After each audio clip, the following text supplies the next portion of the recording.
ప్రతి సినిమాకు ఓ censor certificate ఇస్తారు కదా, మరి వాటిని ఏ ప్రాతిపదికనిస్తారు? కొన్నిటికి యు ఉంటే కొన్నిటికి ఎస్ అని ఉంటుంది. అసలు వాటి అర్థం ఏంటి? సిబిఎఫ్సి ఎప్పుడు స్టార్ట్ అయింది?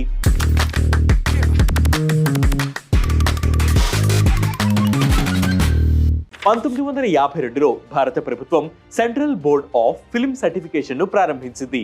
1952 నుంచి 1983 వరకు central board of film sensors ఉన్న బోర్డ్ ఆ తర్వాత central board of film certification గా మారింది. ఆ బోర్డు తొలిత యుఏ సర్టిఫికెట్లను మాత్రమే జారీ చేసేది. 1983లో యుఏఎస్ సర్టిఫికెట్లను యాడ్ చేశారు. మొత్తం 4 సర్టిఫికెట్లను సెన్సార్ బోర్డ్ సినిమాలకు జారీ చేస్తుంది. ఆయా సర్టిఫికెట్లు ఏ సినిమాలు ఏ వయసు వారు చూడాలో సూచిస్తాయి. యు సర్టిఫికెట్ ఈ సర్టిఫికెట్ పొందిన సినిమాలను ఏ వయసు వారైనా చూడవచ్చు. యు సర్టిఫికెట్ ను కుటుంబ కథా చిత్రాలకు ఇస్తారు. యుఏ సర్టిఫికెట్ ఈ సర్టిఫికెట్ ఉన్న సినిమాలు కూడా అన్ని వయసు గల వారు చూడవచ్చు. కానీ 12 సంవత్సరాల లోపు పిల్లలు తల్లిదండ్రులు లేదా పెద్దలతో కలిసి చూడాలని సెన్సార్ బోర్డు సూచిస్తుంది. యుఏ సర్టిఫికెట్ సినిమాల్లో హింసాత్మక సన్నివేశాలు, అర్ధనగ్న సన్నివేశాలు ఉంటాయి.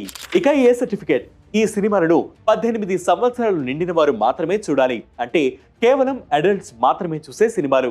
ఏ సర్టిఫికెట్ సినిమాల్లో ఒళ్ళు గగురు పొడిచే హింసాత్మక ఘటన, అసభ్యకరమైన భాష, అసభ్యకరమైన సన్నివేశాలు ఉంటాయి. ఇక ఎస్ సర్టిఫికెట్ ప్రత్యేకంగా వైద్యులు, సైంటిస్టుల కోసం తీసిన సినిమాలకు ఈ సర్టిఫికెట్ జారీ చేస్తారు. ఇంట్రెస్టింగ్ గా ఉంది కదా? ఇలాంటి ఇంట్రెస్టింగ్ వీడియోస్ కోసం ప్రతిరోజు వెయిట్ న్యూస్ యాప్ ని ఫాలో అవ్వండి. Way2News Telugu YouTube channel ని సబ్స్క్రైబ్ చేయండి.